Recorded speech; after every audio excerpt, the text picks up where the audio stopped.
Okei, hyvää iltapäivää. Good afternoon. Do you hear my voice?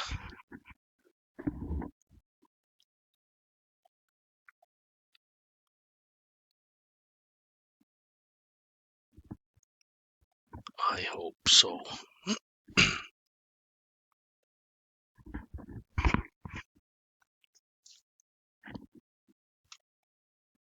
Or do I hear your voice? Yeah, yes, because I can't hear anything from my headphones. Okay, I hope there will be other come soon also. I had here this very famous Finnish children book. There you may see I'm sharing this Mauri Kunnas 7 koiraveljestä. Hyvä. 7 Dog Brothers. It is made from a very famous Finnish book, and it is some kind of comic series nowadays. I don't know if you have seen these books. Well, I will go through a little, very quickly what we had yesterday, day before yesterday, on seventh day, because I forgot to write something. I said that I will write there, but then I forgot to do that. First we had these concepts, scalar quantities and vector quantities, and the important thing was that this vector quantity, it means that you need to know the magnitude of that quantity and possible unit, for example meters or seconds, or what that, or dimension you may also call that. But the important thing is that you need to know the direction, suunta in Finnish. And then we had some examples there. I draw this kind of vector there in my grid paper, and which started from origin or the point O and ends to the point A. And then we took these notations, how we may notate vectors, mostly with these arrows, OA, and with this small arrow there, or just simple line above that vector. And then we, for example, this vector here, which started from origin and ended to the point A, or the point which has coordinates 7 and 3 there, and we may notate that with the many ways. For example, these kind of brackets or these kind of brackets, or then we may use these unit vectors x and y, or I and j.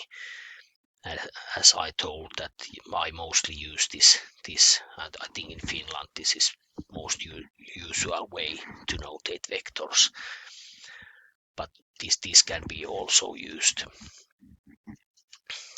The problem with these two latest notations is that they are slow way to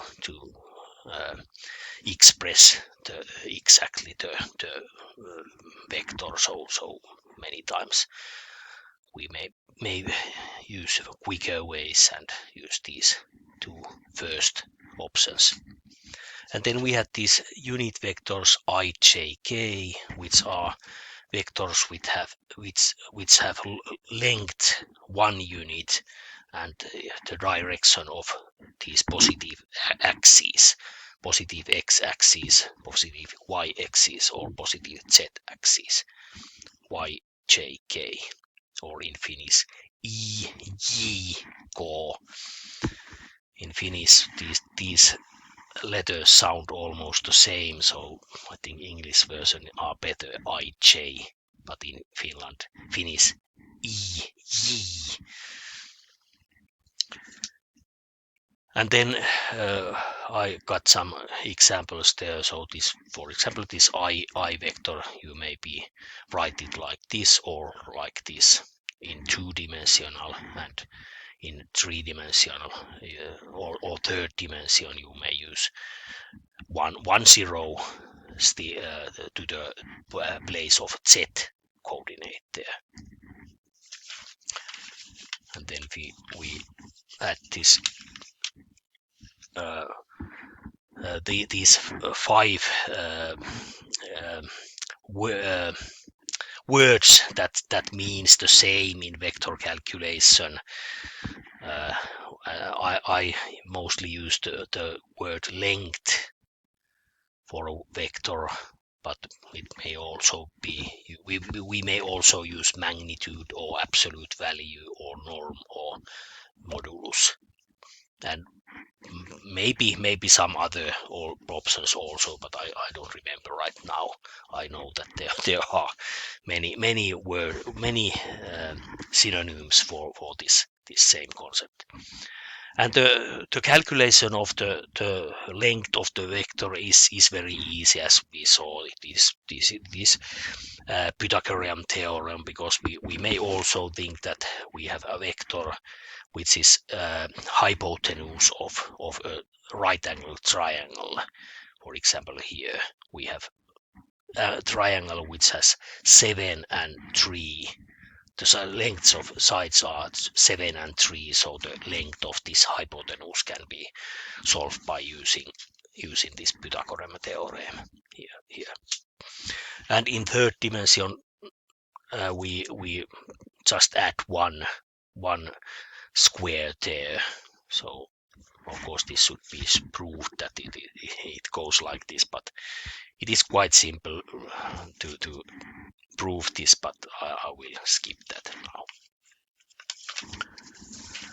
And then this unit vector, as I told in the beginning of this lesson, that I forgot the day before yesterday to write down the notation of unit vector, because I just calculated that, but I forgot to I had to write that notation at after I have solved this example, but I forgot that. So we had this example. We have vector v, which has components like this. I draw that picture there, and then we calculated first, and we had to find out the unit vector which has the same direction as this vector here. So we first calculated the length of v. This is which we also always have to do at the beginning, and then the simple simple dividing. So we have this vector, and we know the length of that vector, and then we just divide these.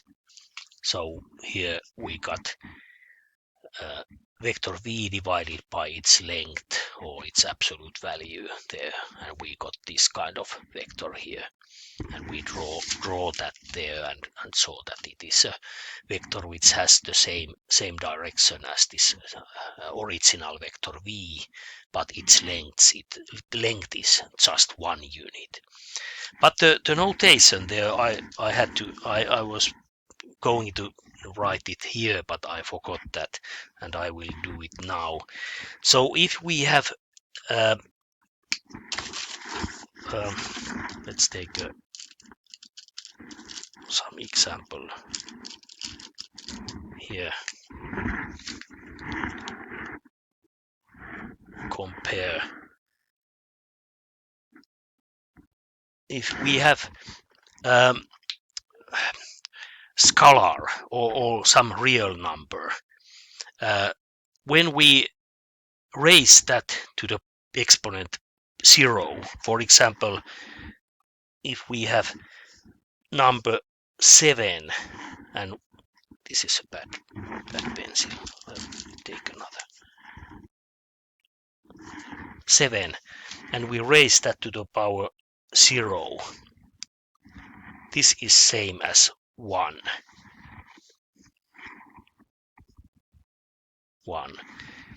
Or we may also say that it is 1 unit,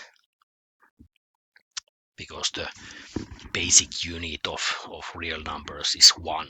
If you know the place of x coordinate, if we know the place of 1 in the x coordinate, then we may find whatever coordinate there by simply multiplying with that 1 with the number which place we want to find from the x-axis. So we need this unit. We hold every time when we are drawing pictures or coordinate pictures, we use this behavior there. So we have to know the unit. That means you may think that when we are having this grid paper there, this grid paper naturally gives us the unit. I use one grid there. Means 1 unit there, and this notation, the exponent 0 there, with the calculator we may check that if I raise, for example, this 7 to the exponent 0, that will give me 1. Sorry about this. I think you probably can see that 7 raised to the exponent 0, that means 1. And in a vector calculations, they have taken the same way to express unit vector. So with the exponent 0, for example here, when we want to know the unit vector which has the direction, which has the same direction as vector v, then we may notate it v and this line here and 0 for exponent. And this here means unit vector.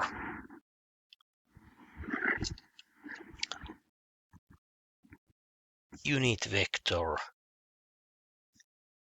in the direction of vector v.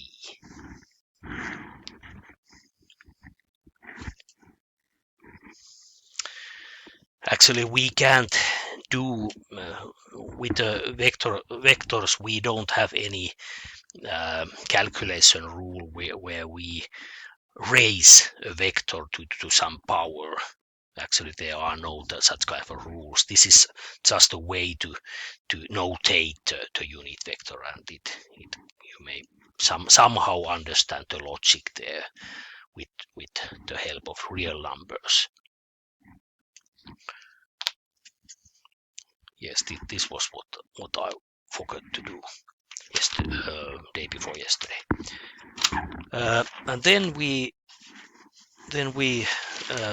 started these calculation rules for vectors. Of course, you get no use from vectors if you don't have any calculation rules. And the first calculation rules was addition and subtractions, and we took some example there. We have a vector and b vector, and then we calculate the sum of those vectors. And the rule was very simple. Actually, I didn't write down any rules for that, but it is very easy to understand how do we calculate this. We just add those components together. So first component, the sum of first components is here, and sum of second components is here. And then we checked what does that mean when we draw a picture of that calculation. We had this vector a here, 1 and 6, and then we add this vector b there to the end of the vector a, and it ends here, and we saw that this vector here, which starts from the same point as A starts, and it ends with the same point where the B vector ends. So this will be the sum vector A plus B.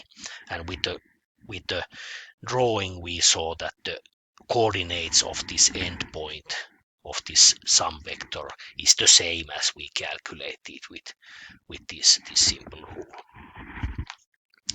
And then we had also example where we have also this subtraction there, so or minus there, and the same simple rule we do almost similar as with real numbers, or in algebra course we did, which we may think that this is, for example, 5a plus 2b plus 10c, and here minus 1a plus 3b plus 7c, etc.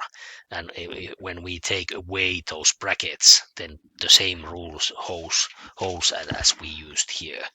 These will change the signs because in the beginning of the, or in front of these brackets there is minus sign, and it changes the signs of inside of these brackets.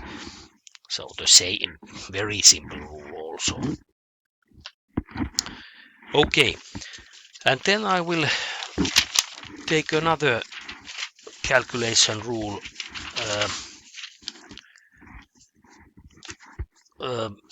We had this sum or addition rule and subtraction rule, or plus and minus rule.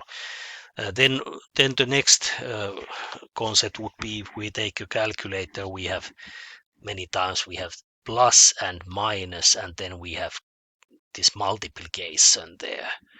So next rule will be multiplication, and actually we may we may say that actually in vector calculation we actually have three kinds of multiplications, or three kinds of multiplication rules. And the most easy is multiplication with a scalar.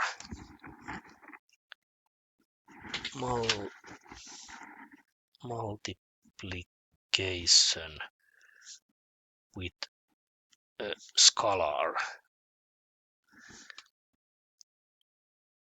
We may also say that, or number. Is it better that? I'm not sure if this is better to have this lamp on. Yes, probably a little bit.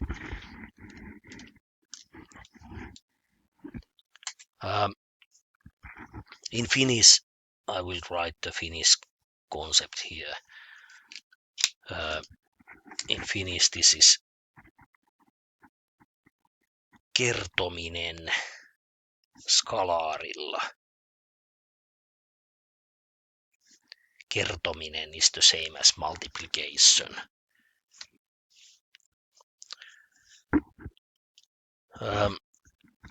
And it is very easy rule. I won't write any calculation rule there, but I just take a simple example.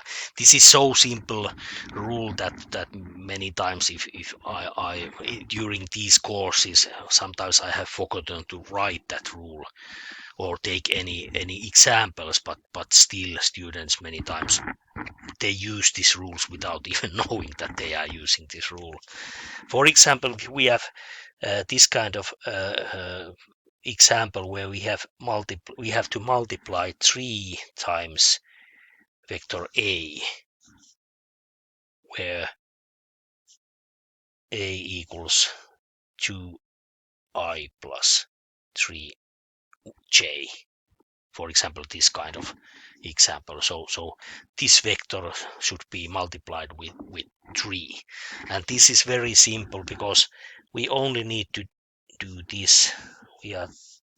Actually we don't need to do this, but I will write it to get some intermediate steps there to understand what we are doing. We are multiplying 3 times this vector A, and the same rule as in algebra, we are multiplying 3 times 2i and 3 times 3j. So we get 6i plus 9j. Very, very easy rule. Here again, we can see that this unit vector notation is slow way to calculate. We may use this kind of method. We have 3 times a's, or we may use these brackets 3 times 2, 3, and we only take these factors there. So we skip those letters I and j away.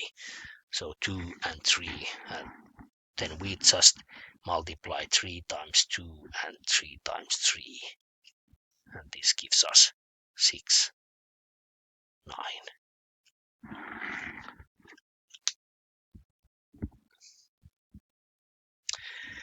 Actually, this means that when we are multiplying vector A with a number 3, if we draw a picture, we can see what happens. Now I try to be more careful not to draw a stupid picture as I did last time. That time I had a picture which almost did not fit in the paper. We are having this vector A. I will try to move so we can see the whole calculation there. Sorry of this inconvenience. We had this vector A, which has coordinates 2 and 3. Here it means this point here, 2 and 3. 2 and 3. And the vector A will be this vector here. And now when we have calculated the vector 3 times A, try to take another color there, and we calculated 3 times A and got the answer 6, 9, or 6i plus 9j. And where is that in this picture? Here we have 4, here we have 6, here we have 6, and here we have 9, and 6 and 9 it will be here.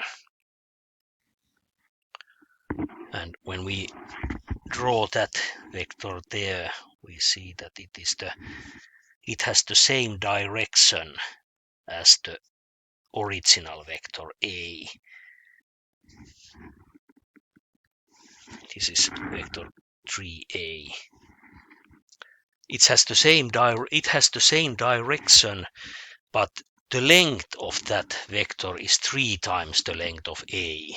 If we take one A, second A, and third A, we will end up to this point. So this is very easy way to enlarge a vector. If we want to get a big longer vector which has the same direction, we just multiply it with a number which is more than 1.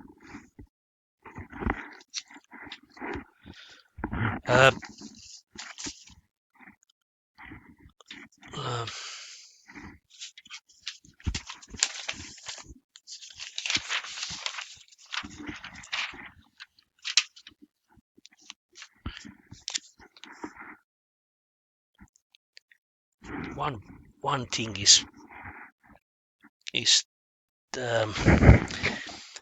many times these examples which I use in these courses are very simple ones, and the reason for that is that many times these rules or these um, uh, behavior, how these vectors, for example, works in applications. You need these concepts and these things we find out when we are looking at examining of very simple examples, and it is more easy to understand those applications when you understand these simple rules exactly. And this note I'm writing here is that if we have a vector k times a, k is here scalar.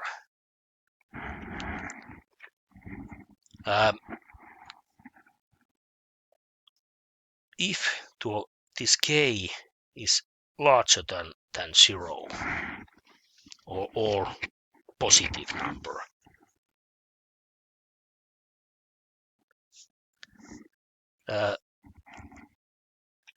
then this ka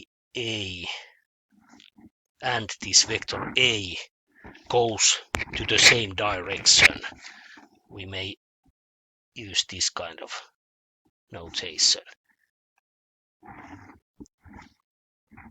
As we saw in this example, we had this vector a and we had this vector 3a, and this 3 is positive number.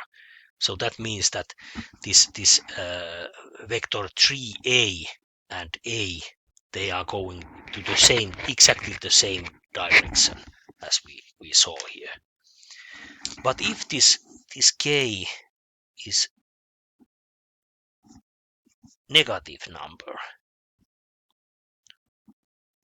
then ka and a, they goes to the opposite direction. For example, if I had in this earlier example, if this k would have been -3, and if we multiplied this vector here with, or here, -3, -3 times 2 would be -6, and -3 times 3, that would be -9. Where would that vector be?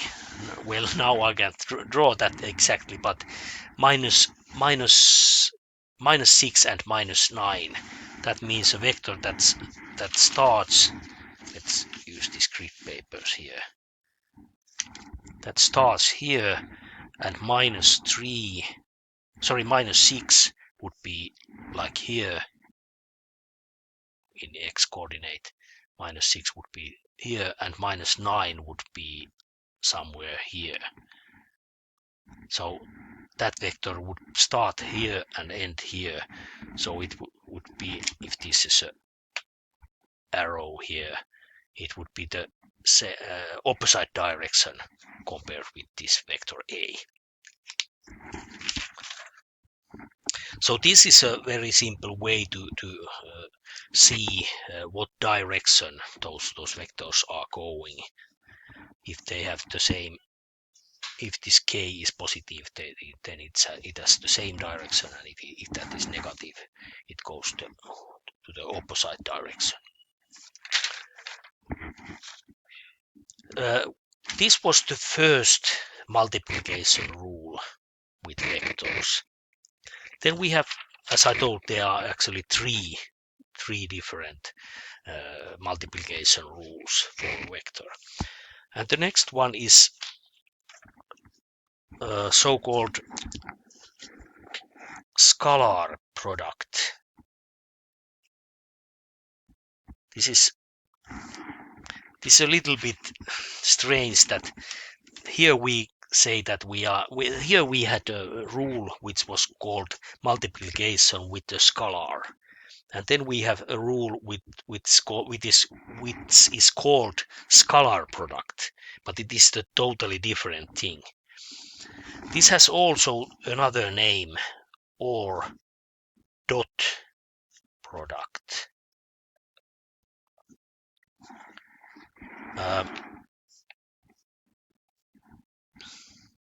This is a rule that will have many good applications. Maybe first time in this course we will get something which is very useful, and we will see from the examples where we can use that rule. In Finnish we may call this skalаарitulo,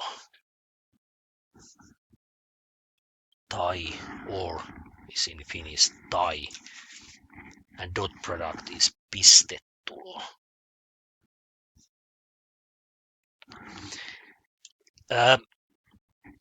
In Finnish this word piste is same as point in English.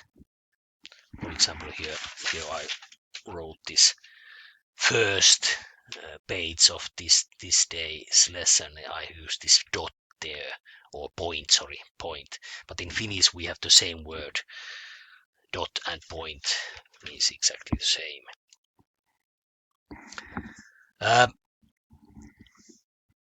This name, this actually has these two names for the same product or same multiplication. This name scalar product tells us that we have some kind of multiplication or product where we get an answer which is scalar.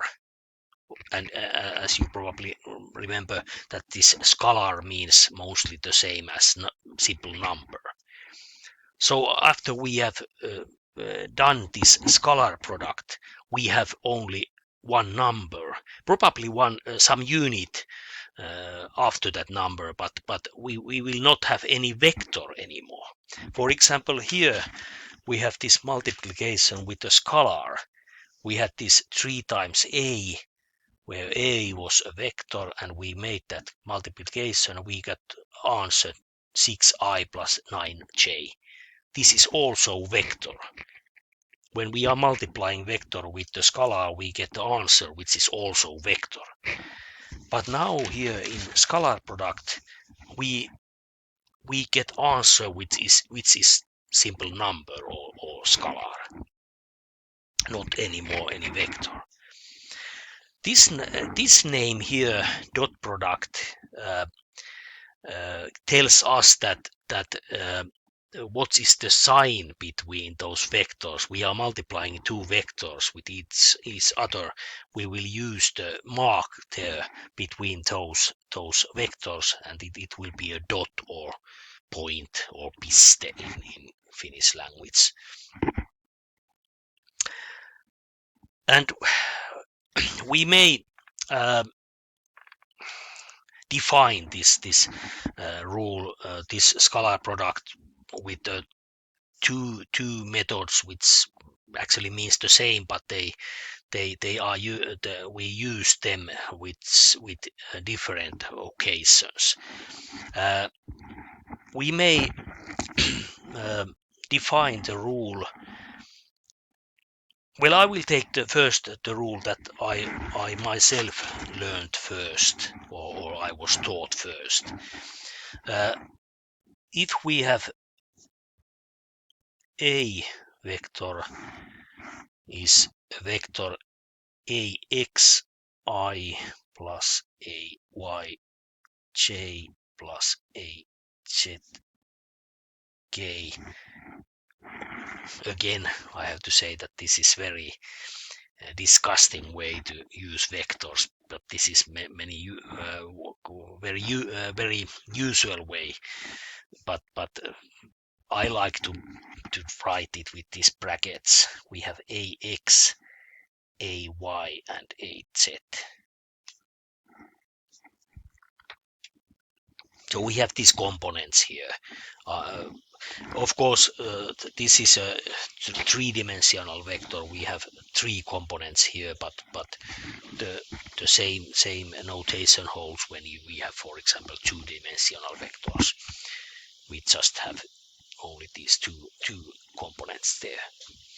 If A is this and B is the similar way, bx y plus b y j plus b z k, or simpler with these brackets bx by bz. So the first letter inside those brackets or first letter in each component is always the same as the name of vector. If we have vector named A, so we have here A, and if the vector name is B, then we have B, B, B. And the what is this substrate? How do you call it in English? This is substrate. Well, these in indices here, x, y, z, they tell us what is the place in that vector bracket version of this vector. Where does it? This is x component, this is y component, this is z component. The same with this b vector. Then the rule A, and then we have this dot here. We may say A dot B.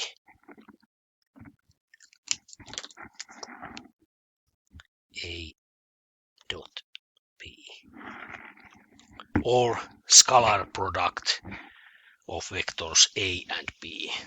And the rule goes like this. Very simple rule. We just multiplied each other. X's we multiply together, y's we multiply, and z we multiply, and then sum those, add those multiplications together. So that means that we multiply ax times bx plus ay times by plus az times bz.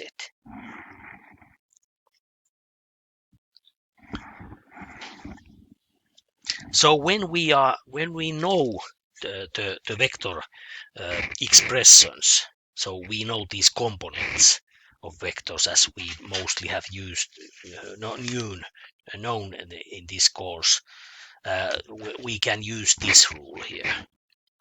For example,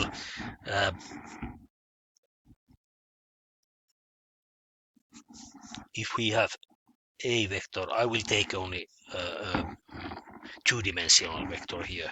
If we have a vector 2 and minus 3 and b vector minus 4 and let's say 5, for example, these kind of vectors. We will take soon an example where we get something actually useful with this. We have these vectors here, x components and y components.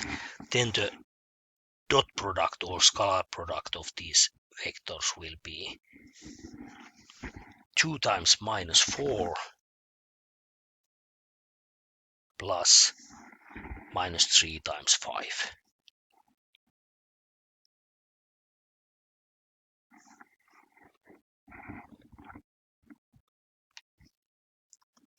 So we will get minus 8, minus 15, and the answer will be minus 23. As you see, the result from this multiplication is a simple number. There is no vector anymore there.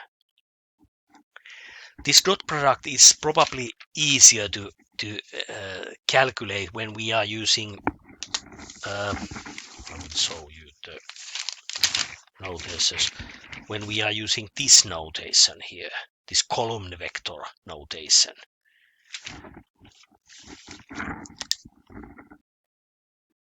We may calculate this with this column vector notation. We have this first vector 2 and minus 3, and then we multiply it with minus 4 and 5.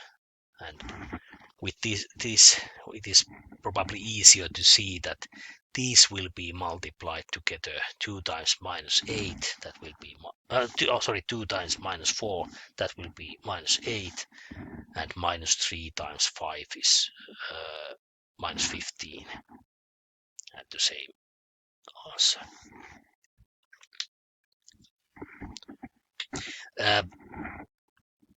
For example, this example tells probably get some view of the reason why there are so many ways to notate vectors, because some notations are better in some occasions. So that's why also during my course I will use very freely different notations. It depends what method I see that is easier one, or more simple one to understand. So that is a reason why there may be some examples with the different notations. So this is one way to define scalar product, or define the rule of the scalar product or dot product. In Finnish, I mostly use this pistetulo. I think this is more usual in Finnish language than this skalaarittulo, but it means the same, pistetulo.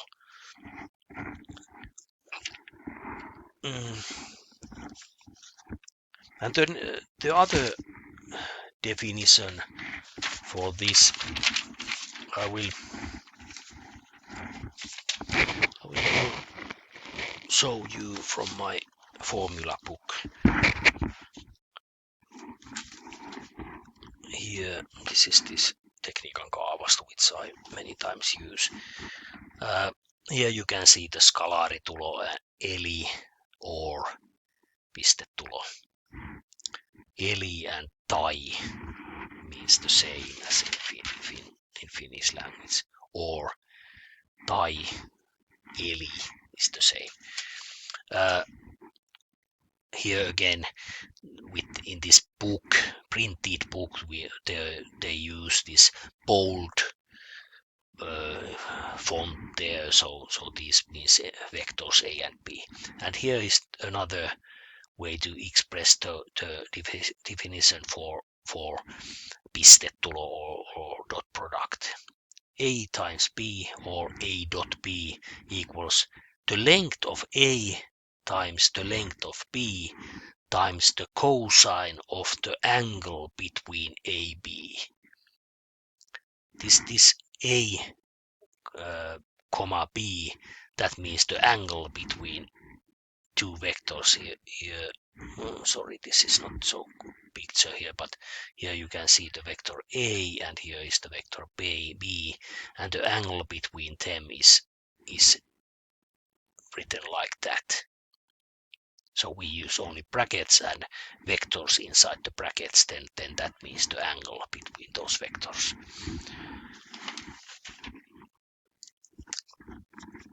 So we may define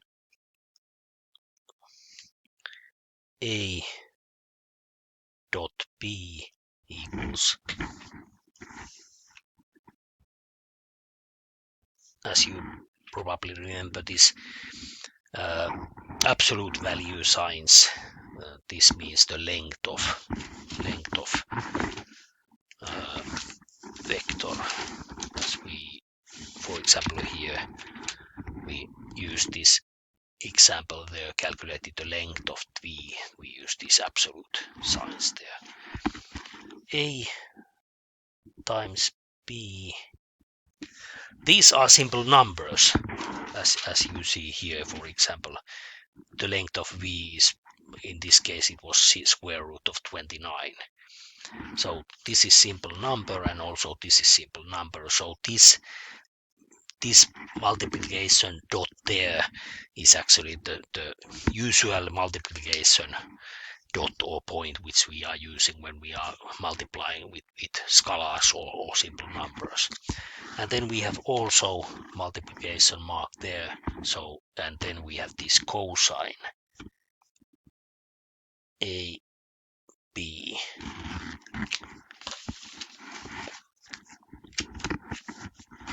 I will use this box here so it is easier to see the rule there.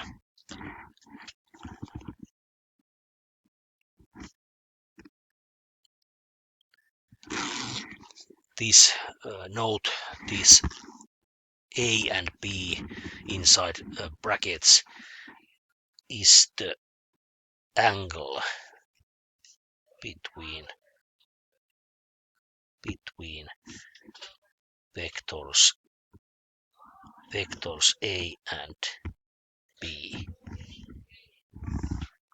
If we have here vector A and here vector B, then this angle here is A B inside brackets. Of course, we may use whatever name for that angle, alpha, beta, gamma, or what we like, but with this rule we notate it with this kind of method, so it is exactly shown that this angle inside cosine is the angle between those vectors there. So we don't need any picture there. So here we see that we probably get something useful with this formula or this definition, because well, I have to say that mostly we don't use this formula for calculating the value of dot product. Mostly we don't use this because there, in my opinion, there is no any reason to find out the dot product of A and B if we know the length of A and length of B and the angle between those vectors. There is no use to get this. But because this definition holds, we can use this if we want to find out, for example, the length of A or the length of B or the angle between those vectors. And I think most usual way occasion when we use this formula is when we don't know the angle between those vectors. So this angle is unknown and we want to find out what is that angle. Then we may use this formula, because we may solve that dot product with this rule here. If we know these components of those vectors, we may calculate the dot product there, so we know this. And then when we know the vector components, we may calculate what are the lengths of those vectors. Then we may find out what is this and what is this. All what we don't know is the angle between those vectors. So we may solve from this equation that. And I will take an example.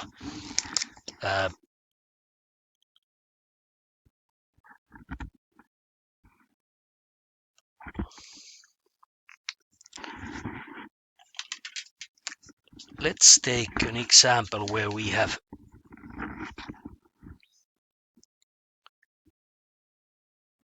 triangle ABC has vertices, or those corners of that triangle. A coordinates 1, 2, B, let's say it's 5 and 3, and C, let's say this 4 and 7.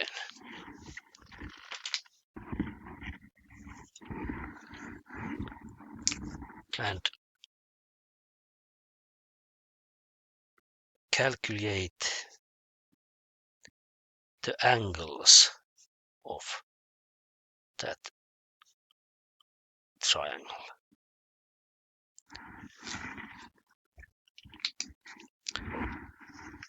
Well, actually, I don't necessarily have to draw a picture of this. As I probably told last time day before yesterday, I think, probably I told that this vector calculation is very helpful. With using vector calculus, we many times can skip the drawing. And for example, geometric problems, if we compare, for example, calculating the angles with the method with those methods we used in the algebra and geometry course, for example, cosine rule or sine rule. Many times before we could use those rules, we had to draw a picture of that triangle. In this case, we necessarily do not have to draw that picture, but I will draw that because I want to check the answer from this picture, because I have this grid paper and it is nice to have a possibility to use to measure those angles from that picture to see what is if we got the answer correctly. So let's draw the picture. We are having coordinates. Y coordinate is the biggest one is 7, so I need I will draw it here.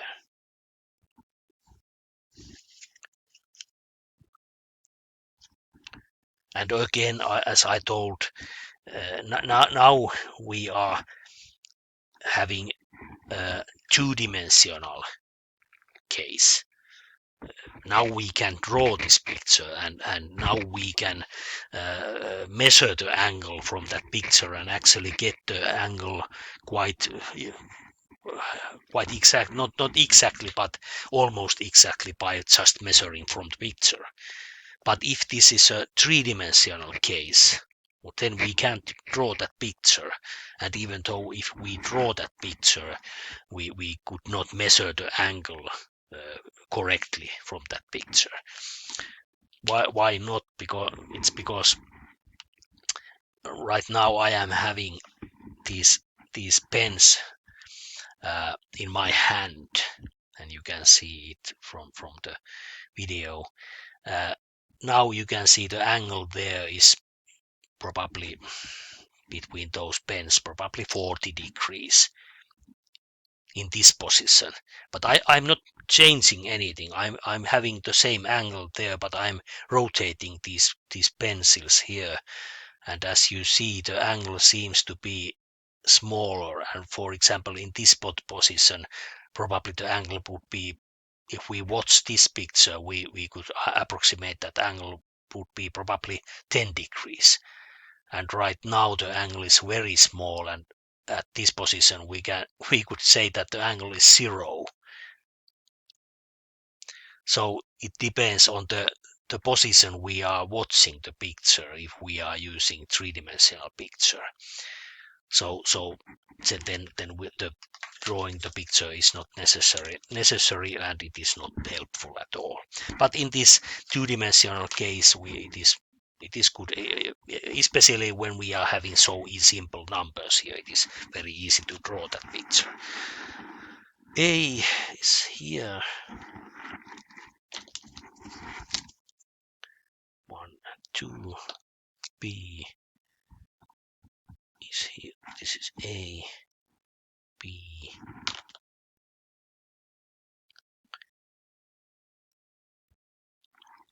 and then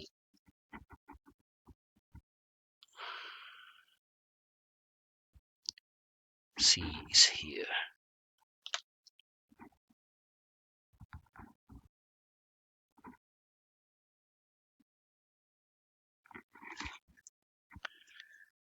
So the triangle is like this.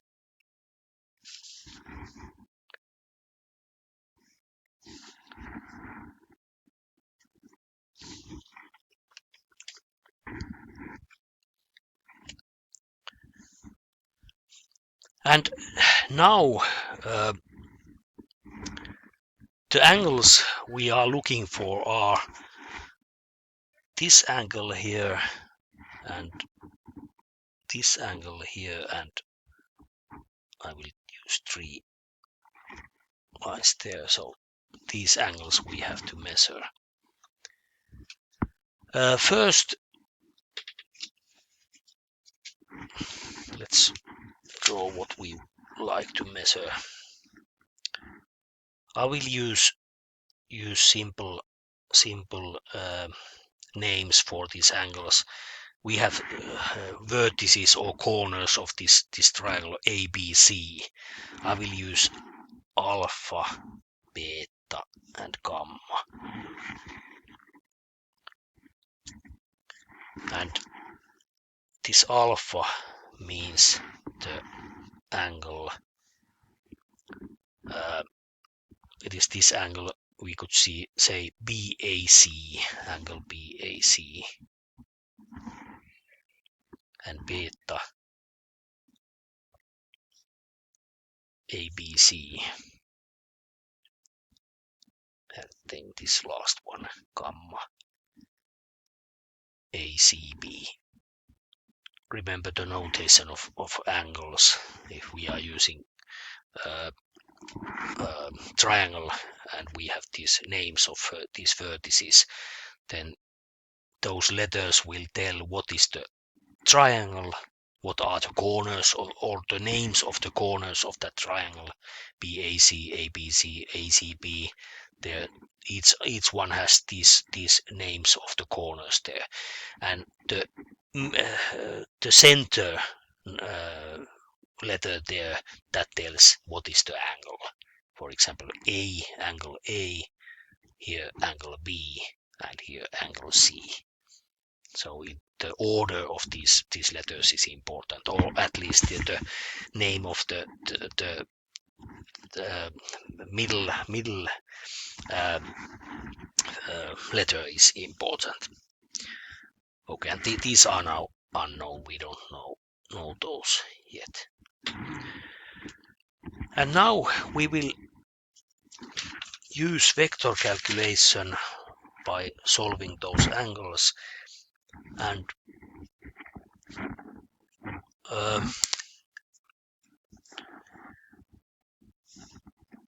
I will first calculate the angle alpha. I will use those vectors that starts from the corner A. That means I will use the vector AB and AC. They start with the same point, from the same point. And then we can calculate the alpha, or the angle between them. Vector AB.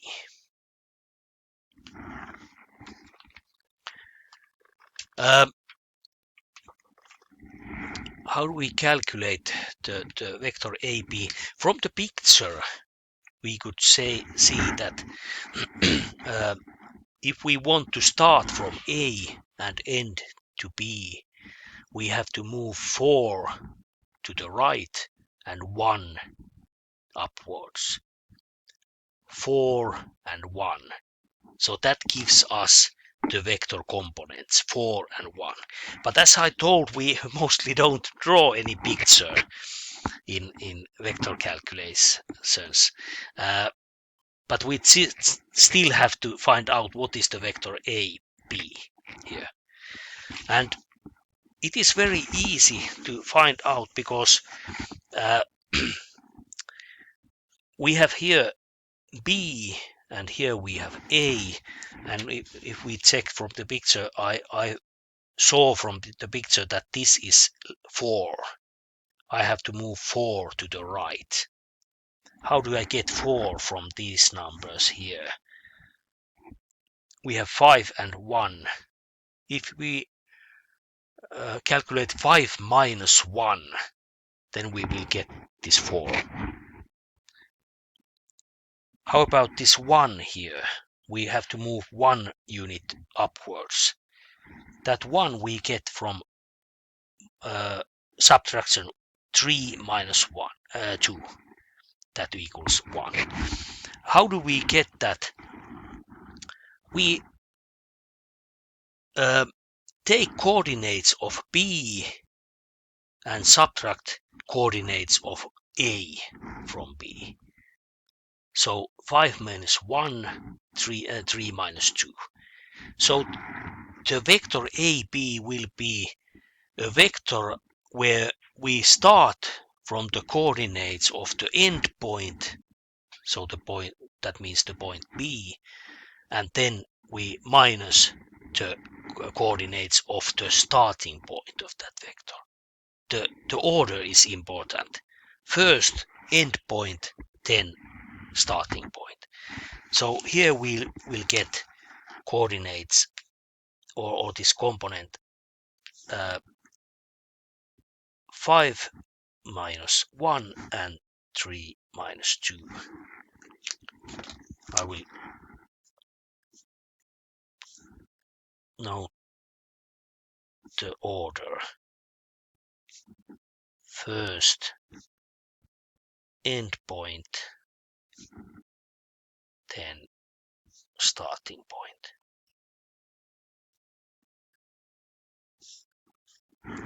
This is one thing which many times, if you make error or if I make error or mistake in vector calculations, many times it comes from this, because it would seem very reasonable if we have a vector AB, then it would be quite logical to start with from A. So take first the coordinates of A and after that the coordinates of B. But it is totally opposite. We have to take first the end point and then the starting point. If we are calculating that in the opposite direction, then we will get the opposite vector and it will give us error. So in this case we have 4 and 1, those vector components there. And we have AB vector here and AC vector is the next one we need to calculate. We use the same method, AC. So we will first take the coordinates of C, because it ends to the point C. First coordinate C and then coordinate A. So we will get 4 minus 1, 7 minus 2. Let's check from picture if we get this correct. 3 and 5. So that means that without seeing the picture, we could calculate that if we move from the point A to the point C, we have to move 3 units to the right and 5 units to the up. So is that so? From the picture we see if we go 3 units right, 1, 2, 3, and then 5 units up, 1, 2, 3, 4, 5, then we end up to the point C. Now we know the vector A, B, and AC, and they both start from, I will draw some kind of picture there. We have here vector AB, and here vector AC, and this is the angle we are calculating. And now we had this rule here. Where is here? Here. We now want to find out the angle between vectors. What we need to find out the dot product of those vectors. Here it was A times B, or A dot B. Right now we have vectors AB and AC. So let's first calculate the dot product. AB dot AC. And as we saw earlier, the dot product is multiplication between those components. For here we have x components 4 and 3 and y components 1 and 5. So we are multiplying 4 times 3 plus 1 times 5. And that gives us 12 plus 5, 17.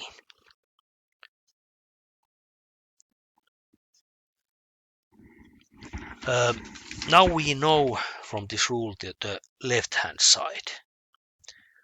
Then we need to find out the lengths of those two vectors. Lengths of vectors. The length of AB. Again, we are calculating the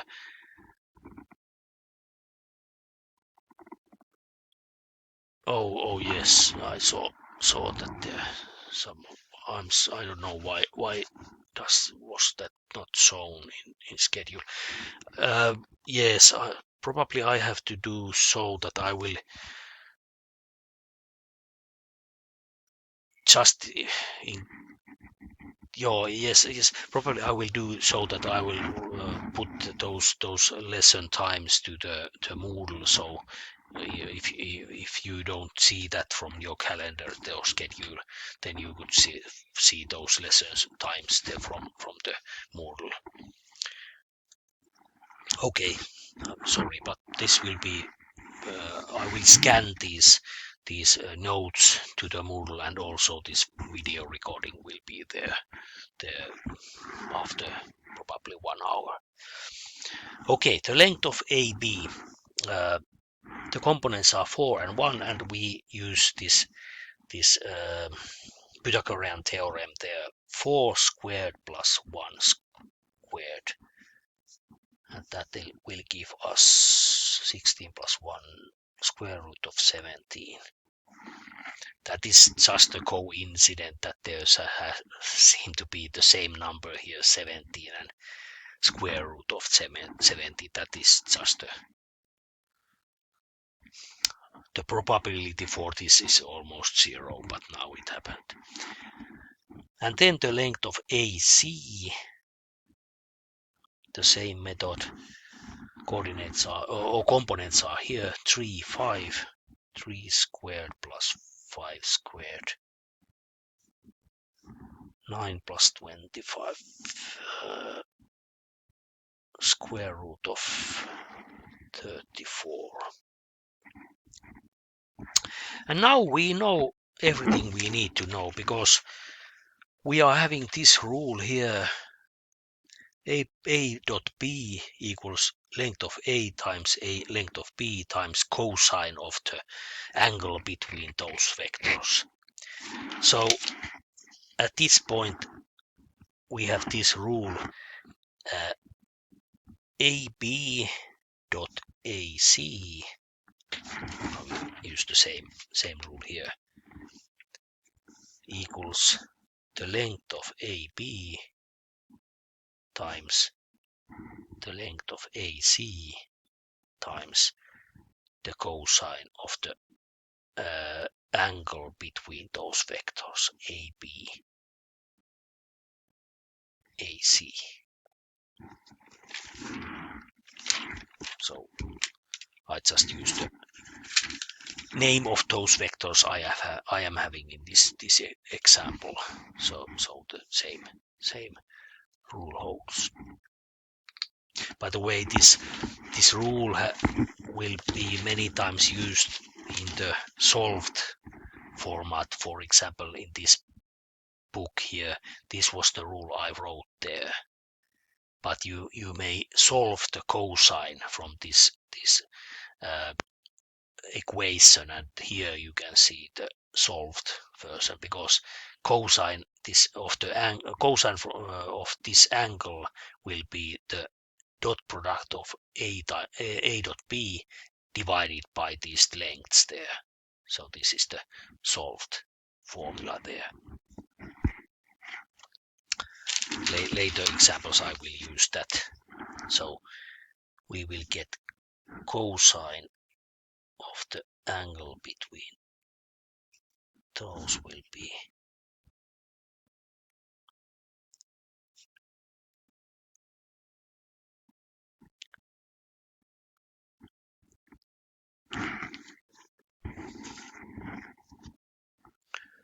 and now we know everything. We know this dot product, it is 17, and then we know the lengths of those vectors, square root of 17 and square root of 34.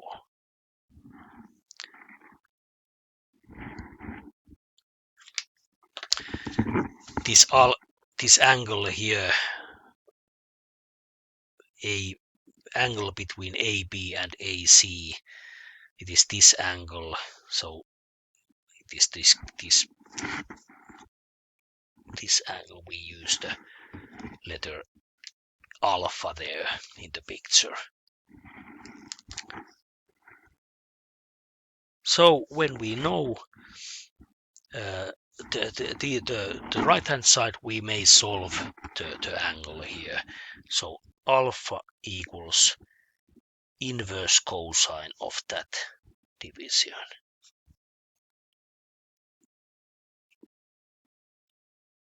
And now I will take my calculator and try to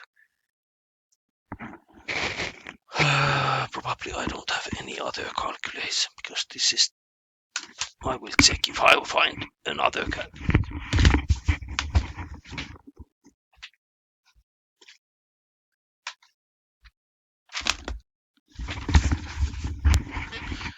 I think it is easier to see from this calculator.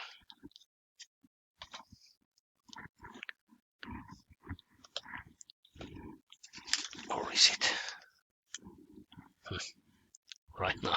Okay. Cosine or inverse cosine 17 divided by, and then I will use brackets, square root of 17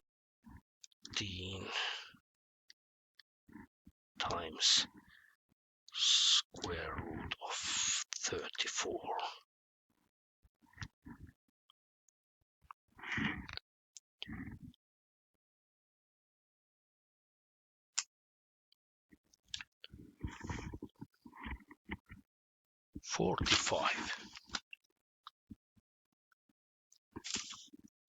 I was surprised. I didn't mean that it would be so easy. Probably it is correct. Let's see. 45. I will write that it is exact. I have not rounded this. Let's see if that is correct from my picture. I just popped in my mind those coordinates. I did not plan that, but this is the angle we are calculating, and now I am measuring. Oh, yes, really. That seems to be 45 degrees, that angle. Yes, I'm a little bit surprised. I didn't understand it was so easy angle there. And right now I see that this example seems to be quite easy, because this will be right angle there. But Of course, it is not the fault of this example, but it is fault of me that we got these answers there. Usually when we are calculating the angles of the triangle, as you know, they are way away from whole numbers. Mostly they have many decimals, and in those assignments during last autumn course in last autumn, for many students I have demanded to use more decimals, and now I am having an example where there are no decimals at all because those are exact numbers. But you may think that this was planned, even though it was not.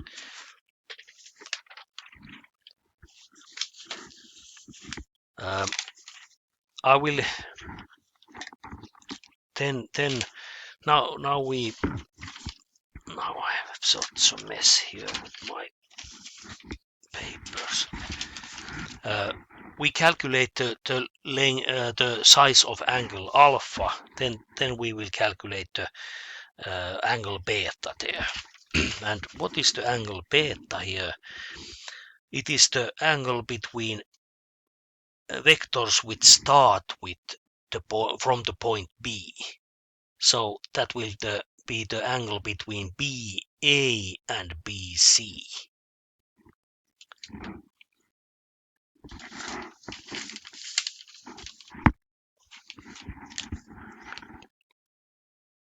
BA. Again, we don't need, of course this good picture is good there, but actually we need only these coordinates here. BA, and as you remember, first we take the end point. Now it is A. BA is different from AB. So BA we calculate by starting from A and ending to B when we are calculating those components. So we are having here 1 minus 5 and 2 minus 3. As you see here, earlier we calculated the AB vector here. We have the same had the same numbers there, but in opposite order. AB we started with B, and BA we started with A. So we will get the same answer, but with minus sign. This is reasonable because as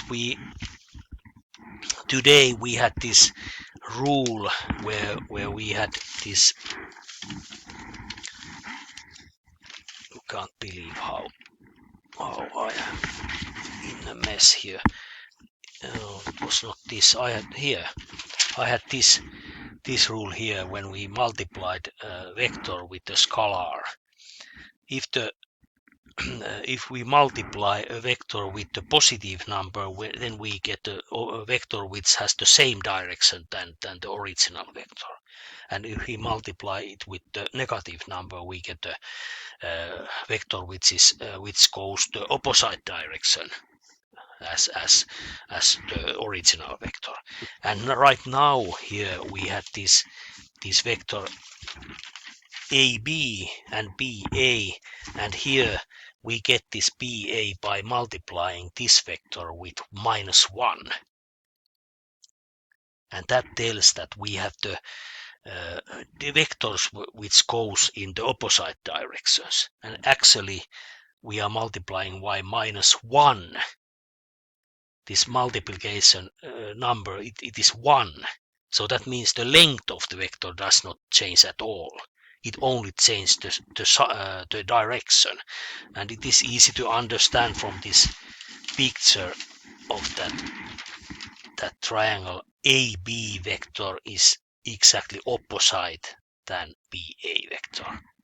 So it is not a surprise that these numbers will be the same, but they have different signs. So we have this BA vector, and then we need BC vector. That is something we haven't calculated yet. BC. Again, we have these coordinates of those vertices. We are calculating the length of not length, but the components of BC. And C, we will start with C, 4 minus 5 and 7 minus 3. That equals minus 1, 4. That means that BC vector would be minus 1 and 4. So that means if we are moving from B to C, we need to move 1 unit to the left, because there is minus sign, 1 unit to the left and 4 units up. Is that correct? From B to C. We start here 1 unit to the left, so we move from here to this point, and then 4 units up. 1, 2, 3, 4. We will end up to the vector, the point C there. So now we know the vectors here. Then we are doing the same as earlier. We are first calculating the dot product.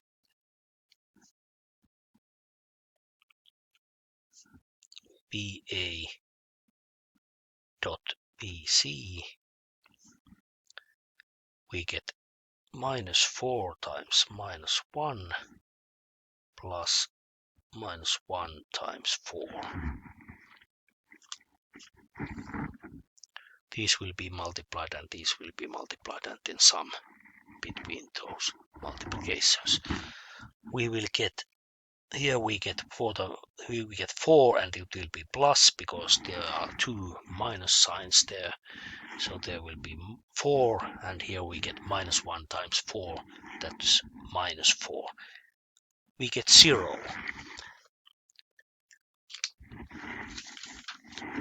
This is a thing which I was not planning. I did not plan this, but it was good that it happened, because if we get a dot product of 0, that always means that those vectors are orthogonal or perpendicular, or you may say they have the angle between those vectors is 90 degrees.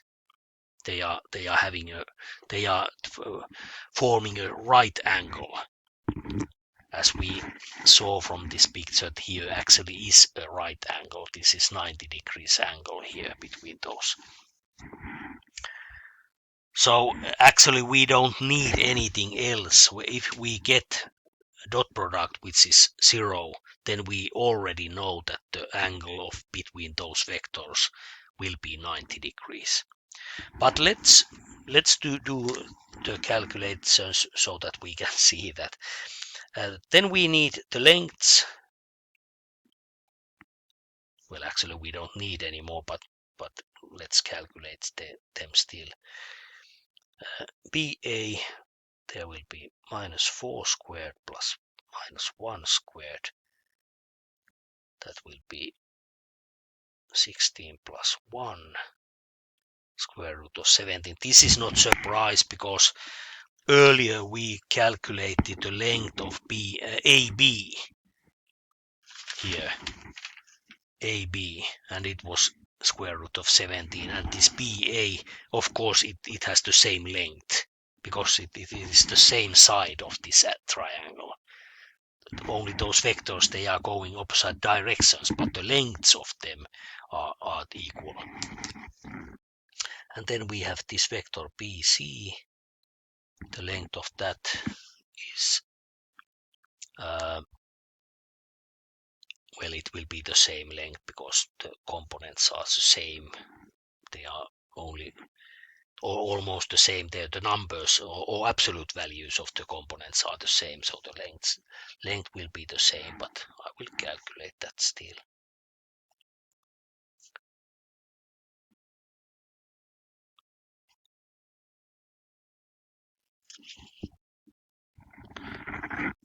So now the cosine of the angle between, sorry, not AB, BA and BC, sorry about that, will be dot product divided by the lengths of the vectors. And this angle we are calculating, that will be the angle beta in my picture here.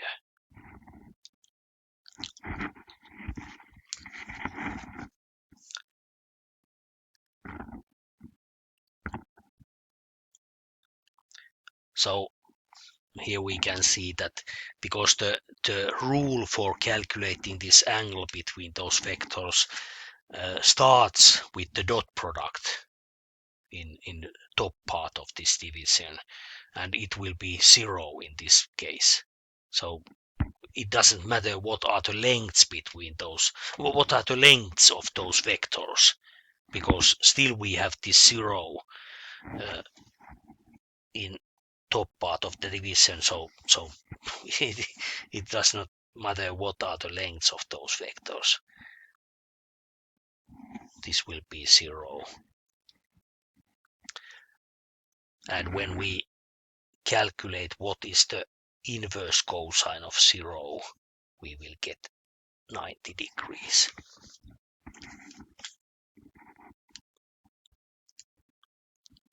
Inverse cosine of 0, 90 degrees, as we see.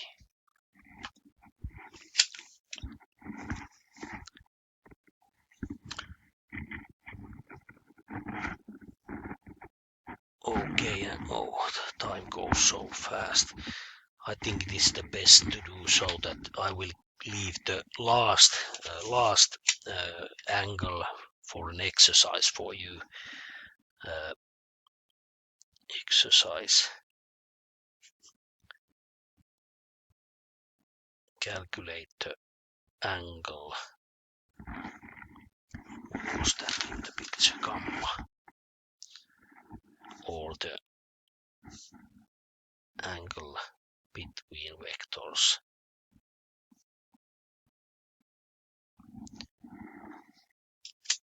CA and CB.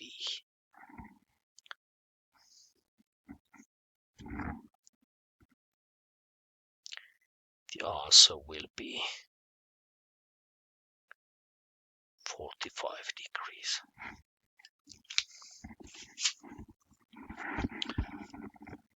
As we can see, of course, when we know the two angles of the triangle, we know that this is 90 degrees here. Let's check that from this. We see that it is exactly 90 degrees here. This is 90 degrees, so these two angles will share the other 90 degrees, and if this was 45 degrees, then this will also be 45 degrees. Let's check that. As we see, it is exactly 45 degrees. This was just boring example. I didn't mean to get so simple answers from that, but I leave this last one for you to an exercise. I will probably make first assignments during weekend or in the beginning of next week, so you may start doing those, and those assignments will be concerning these things that we have had to this point of this study, but I'm not quite sure what day those first assignments will be there. But I think I will end my lesson today. We only had this 2 hours and we didn't get any breaks there though, so I hope you will have a very nice weekend, and don't be afraid to take contact if you need any help concerning this course or the course, the algebra and geometry. And also in the Moodle you find some exercises also concerning this case we are concerning today. They are from this same book, which you also find from the internet. So there are many exercises where you can practice solving the angles between vectors and these kind of things. So let's start our weekend now. Thank you for today and have a nice weekend. Bye bye.